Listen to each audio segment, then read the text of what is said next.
Deepak Gupta and understand from him, as a former judge of the Supreme Court of India, do you believe, Justice Gupta, that the new anti-conversion or love jihad law is dangerous? Will it stand the test of a constitutional court? Does it need to be struck down?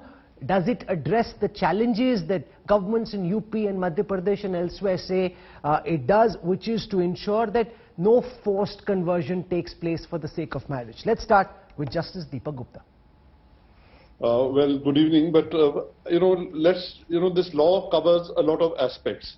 So I think, in this discussion are mainly dealing with the marriage aspect of it, because there can be no quarrel with the law insofar as it prohibits conversions by force, coercion, misrepresentation, etc.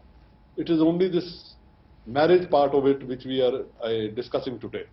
And according to me, this law, insofar as it deals with the definition of allurement, I'm dealing only with the UP law, because there are so many other laws which have come in. But the UP law dealing with allurement, the definition is so broad, so wide, that anything could be allurement. And saying that marriage will be illegal, or that anybody converting for a marriage must first give a notice and then only can there be a marriage, I think it's totally unconstitutional. Your religious beliefs are very much your personal beliefs. Your religious beliefs are private to yourself. The public or the state has nothing to do with your religious beliefs. I may be religious, I may be a believer, I may be a non-believer, I may be an agnostic, an atheist. The state has no business of asking me what my personal belief is. Then the right to believe will also have the right to change my belief. How is the state concerned what religion I profess? And therefore, according to me, anything which requires a person to first declare that he or she wants to change his religion to get married, and then only the marriage would be legal, is totally unconstitutional, violative of the right of privacy, also the right of equality, because this is, though on the face of it, it is a gender neutral law, but it is quite obvious that it is very patriarchal in the way it has been structured, and therefore, according to me, it would also be violative of Article 14. It's not gender sensitive. It is, in fact, totally against gender equality. See, I have a question to those who support this law. Sir. A political belief, especially of our elected representatives, the MLAs and the MPs, is something which the public is really concerned about. These people turn coat and they change from one party to the other in a second, and always on inducements and allurements.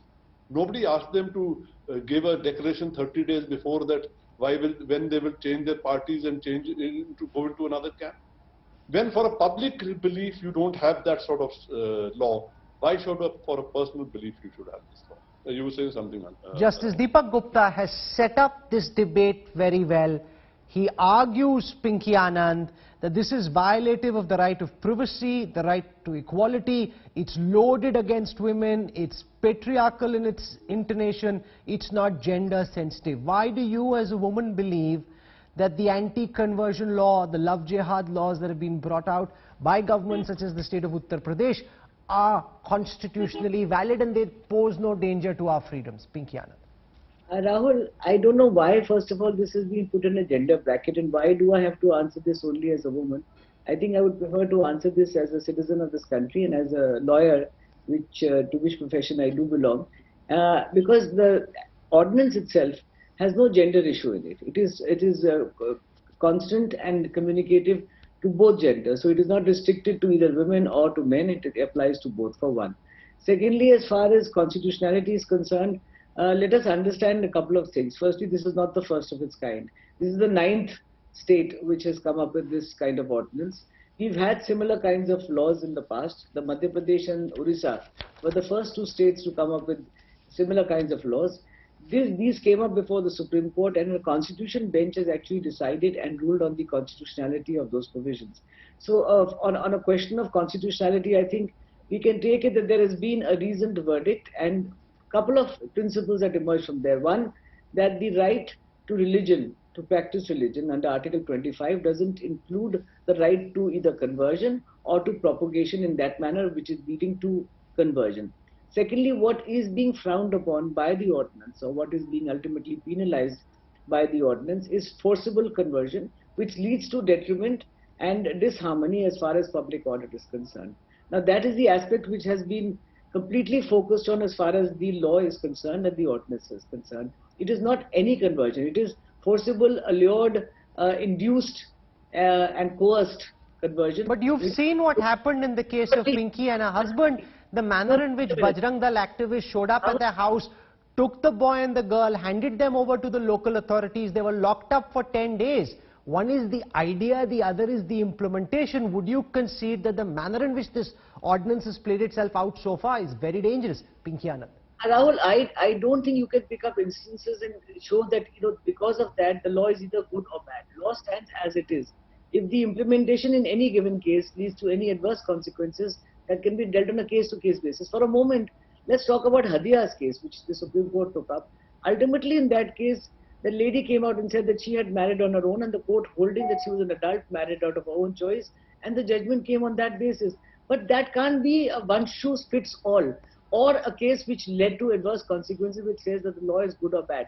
When we examine any legal proposition, when we examine the constitutionality of any legal provision, we look at it from 2-3 perspectives. One, the constitutionality. One, does it come within the domain of the legislature? Is it within the power? Does it infringe any fundamental rights? Does it infringe any other violation of law that we can contemplate? If we can't, how and where the implementation will be will vary from case to case on a fact-to-fact basis. Simply because by anybody saying, and even you, for example, saying, Rahul, that there was misuse in any given case, doesn't lead to the law being good or bad.